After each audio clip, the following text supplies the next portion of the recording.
Bugun siz bilan mashina sotib olayotgan vaqtingizda mashina sotuvchilar tomonidan eng ko'p ishlatiladigan yolg'onlardan birini ko'rib chiqamiz. Ya'ni bu qanaqa yolg'on?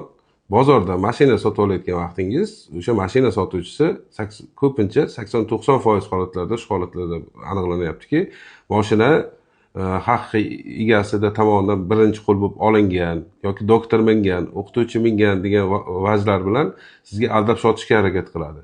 Vaholanki uni aniqlaganingizda bu 3-4 qo'l bo'lib mashina o'tgan bo'ladi. Bu yolg'onni aniqlasa bo'ladimi degan savol tug'iladi. Albatta bu yolg'onni aniqlasa bo'ladi. Qanday aniqlaymiz? Buni yo'li juda oson.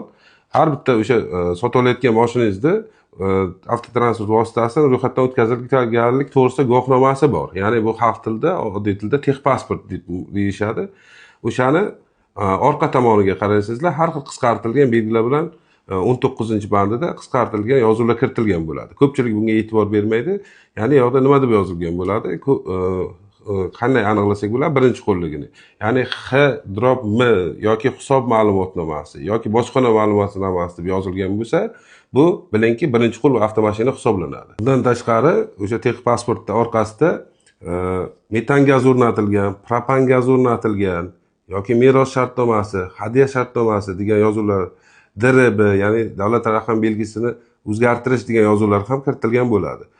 Bunday holatlarda u notariusga murojaat qilsangiz, o'sha avtomashinani tarixini ko'rib beradi. Ya'ni shu kungacha necha marta oldi sotdi bo'lgan, nima shoshilma bergan, uni ko'rsa bo'ladi. Notariusda bazasida o'sha predmet tarixi ko'rinadi. Albatta, bundan keyin aldanib qolmaslik uchun mashina sotib olayotgan paytda texpasport orqasidagi yozuvlarga diqqat bilan qarashingiz so'raladi. Ushbu videoni mashina sotib olayotganlarga yuborib qo'ying. Sizga texpasport orqasidagi o'sha qisqa yozuvlar qiziq bo'lsa, opisiyaniyada ma'lumotni qoldiraman.